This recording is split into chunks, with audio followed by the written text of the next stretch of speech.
Cecilia, a smart and independent young woman, had left her home country of Brazil to embark on an exciting new chapter in Australia.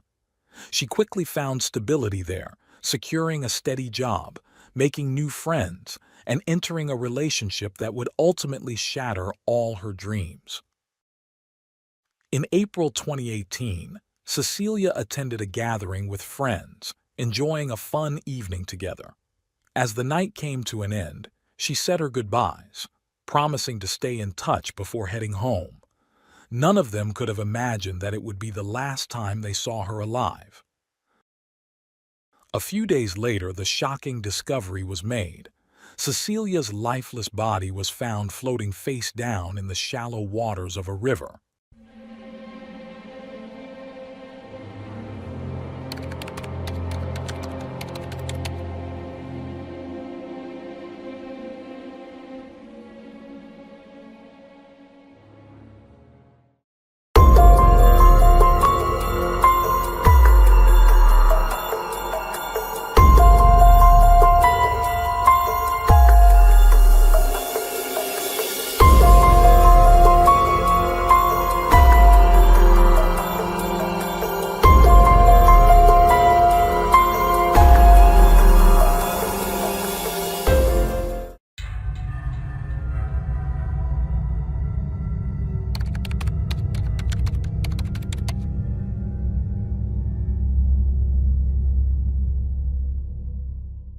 Cecilia Haddad had moved to Australia over a decade ago. Her journey started in Perth, but she later relocated to New South Wales, where she worked as a logistics manager for a transportation company. By 2016, she had settled in Sydney, continuing her career with a mining and logistics firm in Western Australia. Cecilia was a happy and hard-working woman, passionate about ballet and diving. As a successful corporate executive, she had a bright future ahead of her. However, she found herself trapped in an emotionally abusive relationship. Cecilia hadn't come to Australia alone.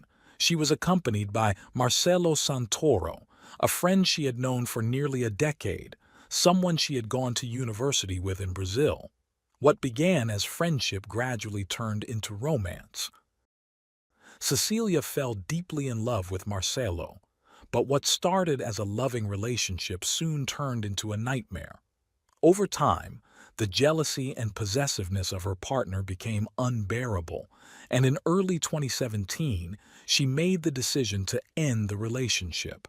Unfortunately, Marcelo refused to accept the breakup. Though they had been separated for several months, they continued to live under the same roof. The situation became intolerable, and Cecilia started to fear for her safety. She asked Marcelo to leave the house, but he refused and began threatening her, insisting they should get back together. His behavior escalated to the point of stalking her in public. Cecilia's friends grew increasingly concerned and begged her to go to the police, but she hesitated. She had confided in her friends that Marcelo had once forced his way into her apartment. Terrified, she barricaded herself in her bedroom, shouting at him to leave while he pounded on the door, demanding to talk. About 10 days before her tragic end, Cecilia warned Marcelo that if he didn't leave the apartment, she would call the police. When it became clear that he had no intention of cooperating, Cecilia moved in with friends, feeling safer almost 3,000 miles away. Despite their pleas for her to report Marcelo to the authorities, she remained adamant that he would never physically harm her. She didn't want him to face legal trouble or deportation, as he was a fellow Brazilian. All she wanted was for him to leave her home. Sadly, her kind heart led to a tragic outcome. Marcelo was not the man Cecilia thought he was, and he was capable of causing her great harm. After spending several days away from her home, Cecilia felt safe enough to return. She had discovered that Marcelo had booked a flight back to Brazil, and with him thousands of miles away, she believed she would be out of danger. Early on the morning of April 28, 2018, she returned to her apartment. To her horror, Marcelo hadn't left. He pounded on her door, demanding to be let in, but Cecilia refused, unaware that he had a copy of her key. After waiting outside her building for several hours, Marcelo used the key to enter her apartment and ended Cecilia's life. Her friends became alarmed when she stopped responding to their messages. They had made plans for the weekend, but Cecilia never showed up. She also missed a scheduled meeting with a disabled client she cared for, which was unlike her. Fearing the worst, her friends reported her disappearance to Australian authorities and notified her family in Brazil. Cecilia's brother, João Haddad, contacted Marcelo's mother, who initially claimed her son was not in Brazil. However, just 5 minutes later, Marcelo called João, confirming that he was indeed in Brazil. Something didn't add up.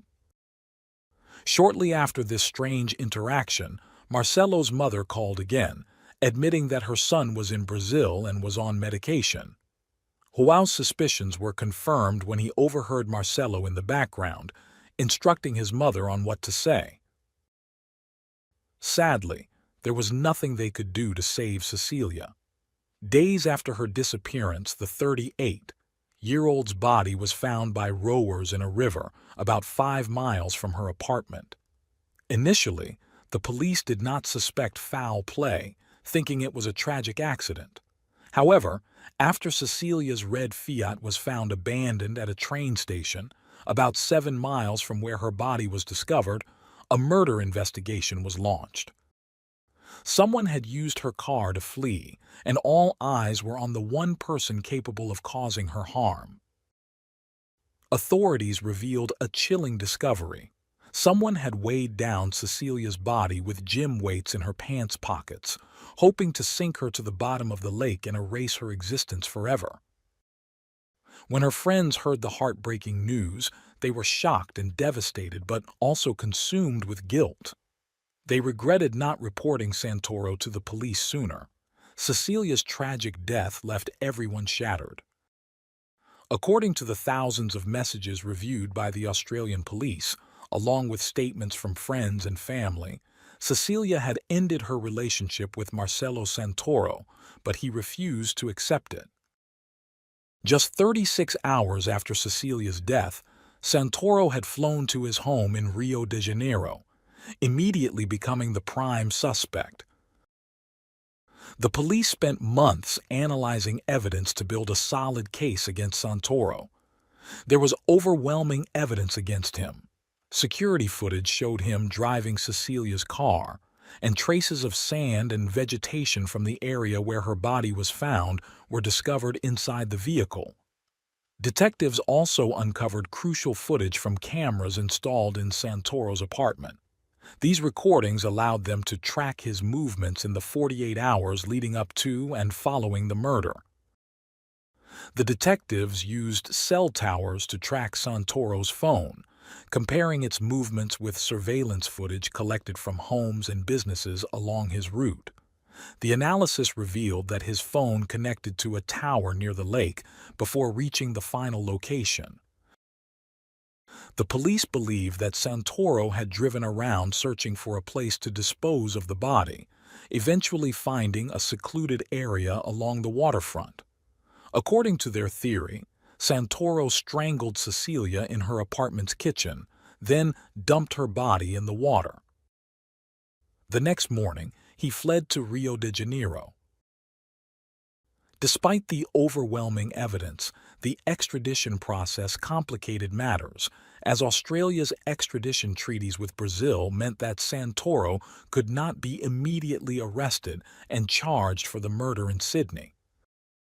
This led to an international manhunt involving Interpol and high-level negotiations between the two countries. Finally, on July 7, 2018, Brazilian police arrested Marcelo Santoro, 40, at his sister's apartment in a neighborhood in the southern zone of Rio. In a brief hearing, Santoro claimed that he had planned to fly from Australia to Brazil in May, but had moved up the flight due to his father's health issues. The timing of Cecilia's death and his sudden departure raised investigators' suspicions, and no one believed his alibi. The authorities were determined to ensure that Santoro faced justice. Santoro remained in one of Brazil's highest security prisons following his arrest. It wasn't until 5 years later, in June 2023, that his trial finally began.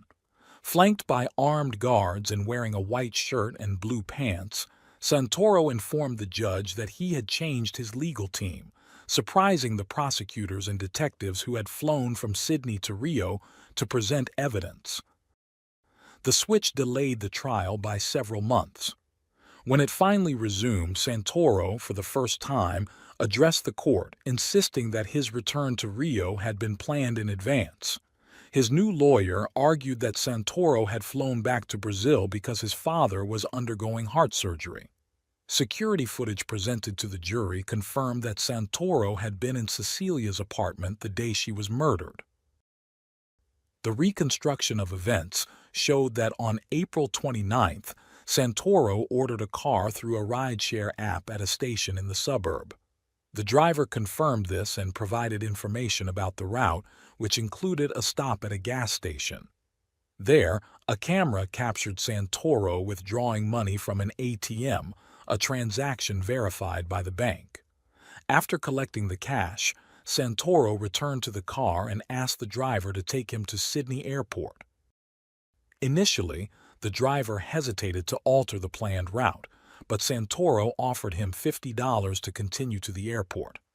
They drove across the bridge over the river, where Santoro had likely disposed of the body just hours earlier. As they passed the spot, Santoro asked the driver to stay in the left lane. While there, the driver saw Santoro lower the window and throw something out. He thought it was a set of keys. The journey continued and they arrived at Sydney Airport at 7:23 a.m., sealing Santoro's escape to Brazil. During the trial, Santoro maintained a stern expression, avoiding interaction with others and only responding to questions from his lawyer.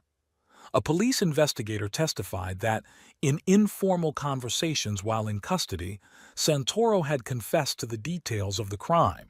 According to the officer, Santoro admitted to having a heated argument with Cecilia and strangling her until she died. He then left the apartment, returning 2 hours later to dispose of her body in a river. In his testimony, the detective added that Santoro had said he was recounting the story informally and would only provide an official statement in the presence of a lawyer. However, once he had legal representation, Santoro refused to answer further questions. After this testimony, Cecilia's father took the stand. He recalled how Cecilia had called him just weeks before the crime, telling him that her ex-boyfriend was following her and that she was afraid because he had been entering her apartment without permission. On one occasion, she came home from work to find him inside.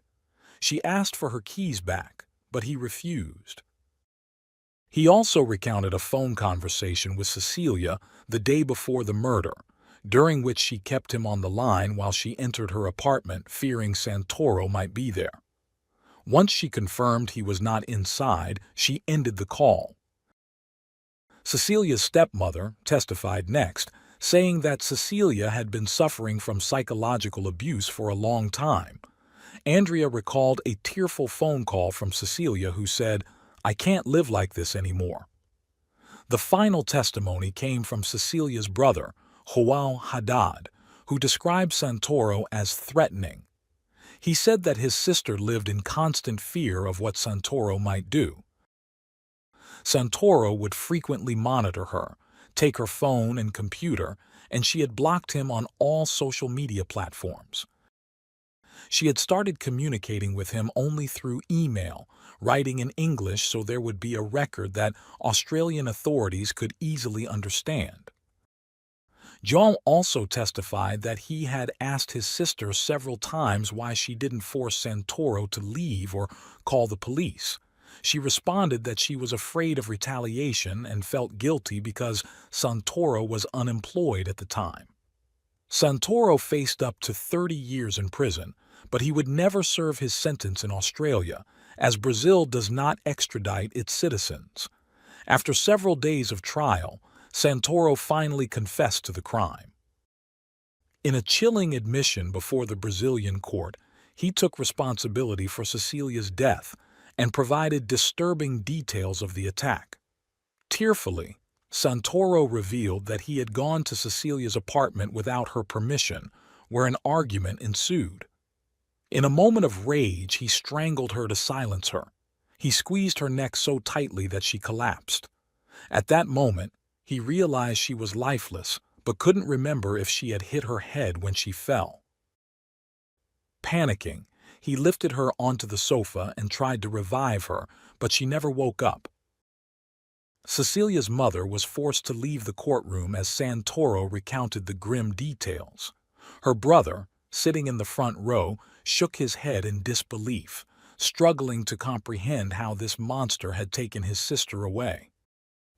Santoro apologized to Cecilia's family, but his hollow words of remorse were not accepted by her loved ones. Before the sentencing, Cecilia's mother, wearing a white shirt with her daughter's picture on it, addressed the court, stating that Santoro was not a human being, but a monster who deserved to be imprisoned. The federal court in Rio de Janeiro sentenced Marcelo Santoro, a Brazilian engineer, to 27 years in prison for aggravated homicide, asphyxiation, femicide, and concealment of a body. The verdict was delivered by a jury of 6 women and 1 man. After the sentencing, Santoro's lawyer announced plans to appeal in hopes of reducing the sentence. For Cecilia's friends, the verdict provided only a small sense of relief.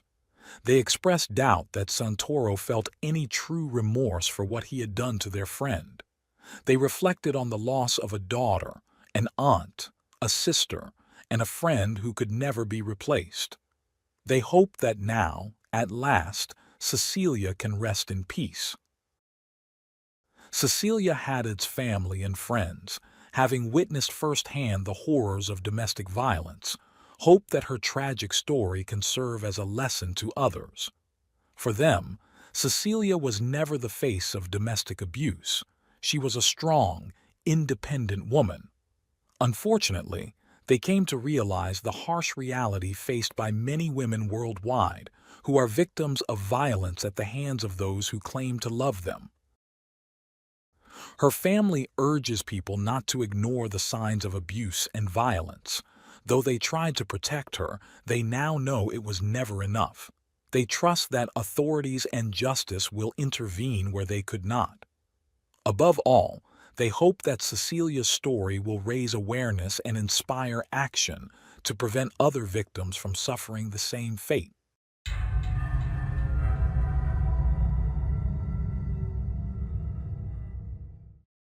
Thanks for tuning in to Unreal True Crime. If you're intrigued by mysteries from around the world, check out our new channel, Latin Crimes, where we dive into the gripping true crime stories of Latin America. Don't miss out. Subscribe now for more thrilling investigations.